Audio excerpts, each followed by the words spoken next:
Hello, my name is Reggie Ramirez, and today I'm going to present to you my slides. I call it Understanding the Guatemalan Civil War. Right. Okay, so before I get into it, it is very important that I explain why exactly it is that I'm making these slides to begin with.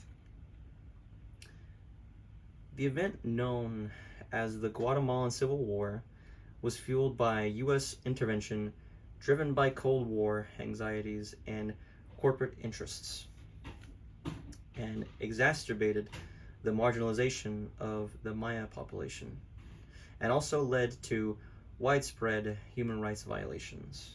Now, I believe that understanding the past can allow us to have a better future, and as such, I feel a critical re-examination of this involvement is not only necessary, but important as well, to emphasize the need for more ethical and human rights focused foreign policy, so that we don't make the same mistakes again.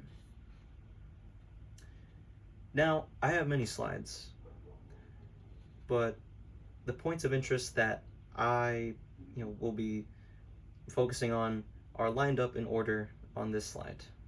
I will be talking about the US's involvement with Guatemala and the corruption that took place, the marginalization, the unheard voices, and the implementation of better foreign policy and practices.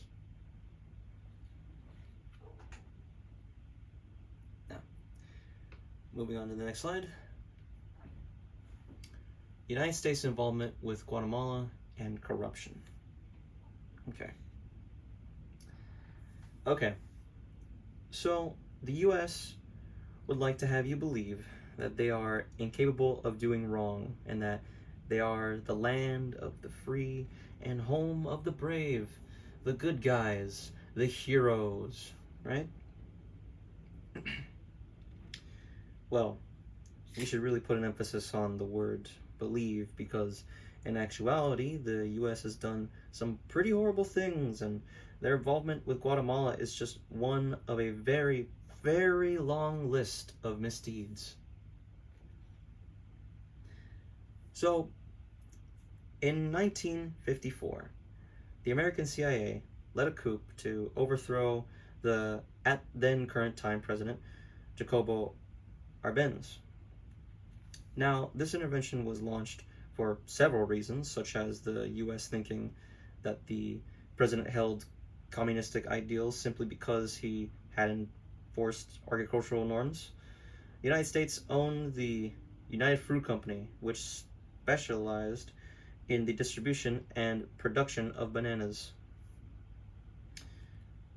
Seeing as the US held capitalistic views, and very much still does to this day, they saw this as a threat to their bottom line. The US would only use this idea of communism as a sort of way to justify their hostile takeover, you see. Now, of course, a hostile takeover is never really a good thing, and as such, one would imagine that the citizens of Guatemala would have something to say about this, and the United States just didn't want to deal with any of that. So, as a way to deal with these negative things, they introduced even more negative things.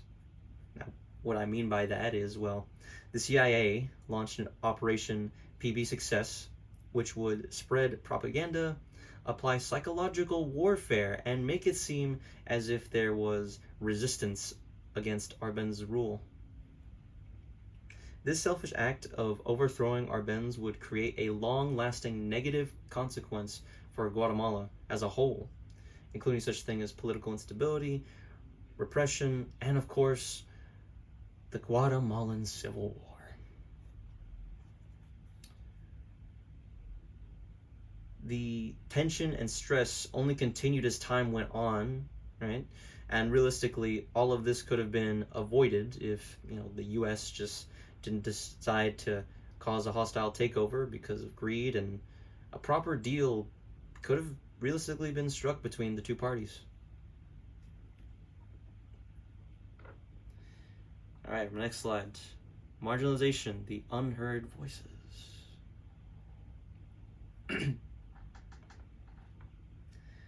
However, that's only scratching the surface because that's how it affected the country. But what about the people themselves, on a more ground level? How did it affect them? Well, during this time, the citizens of Guatemala had a long list of casualties. About 200,000 people were killed, had their human rights violated, women were taken advantage of in horrible ways, and many citizens were disappearing mysteriously. Now, if this isn't horrible enough, for some other people, like other groups, it was even worse because they were already oppressed, such as the Mayan people. They already didn't have a voice before and had laws that were in place that, would make it hard for them to be heard. But the Civil War muddied things further, belittling them more as a group. And just as other groups in Guatemala didn't have a say in things like politics, they also couldn't really, say anything, which sucks because, I feel maybe that, if even more voices were allowed, then potentially, they could have done something a little bit sooner, maybe to stop America's hostile takeover. And this is a bit odd because, taking into consideration everything, the Maya people have a very strong culture in Guatemala. It's very important to have all kinds of perspectives, especially the marginalized ones, so that laws are just and people can be treated fairly like everyone else. All right. Implementing better foreign policy and practices. Okay. So, the Guatemalan Civil War, when all was said and done, was a war that lasted 36 years. But the United States hasn't really learned when it comes to its involvement in other countries. They had actually made a similar mistake a couple years prior with the Vietnam War. Similarly to the Guatemalan Civil War, the U.S. was afraid of communism, and it was believed that the United States would need to get involved in the Vietnam War because of communist aggression to South Vietnam. Right? Now, some would say that the U.S. won the war in some respects because they successfully defeated the Viet Cong and North Vietnam in some important battles, but the peace was lost and more than 58,000 U.S. military soldiers were killed in what many would argue was a pointless war. And similarly, to fight back against the U.S., guerrilla-style tactics were used in both the Vietnam War and the Guatemalan Civil War, and in both instances, it seemed as if the U.S. wanted to spread capitalism and not just let their other countries be. This line of thinking can be very dangerous and just further emphasizes the importance of individualism and having different perspectives on topics and why everyone isn't the same, and that's okay because ultimately variety is the spice of life. And the U.S. should be more careful in implementing better foreign policy and practices so that everyone's voice could be adequately heard, and it's not just the U.S.'s word or anyone's singular word over anything else.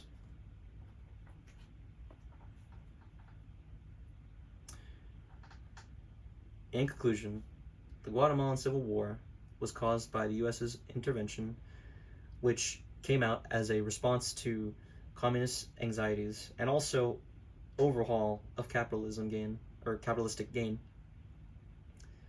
This exacerbated the marginalization of groups like the Mayan and allowed a violation of human rights on all fronts. Now, this is why it is important to look back at these sorts of things and issues and similar events like this so that we don't fall into the same trap. Thank you.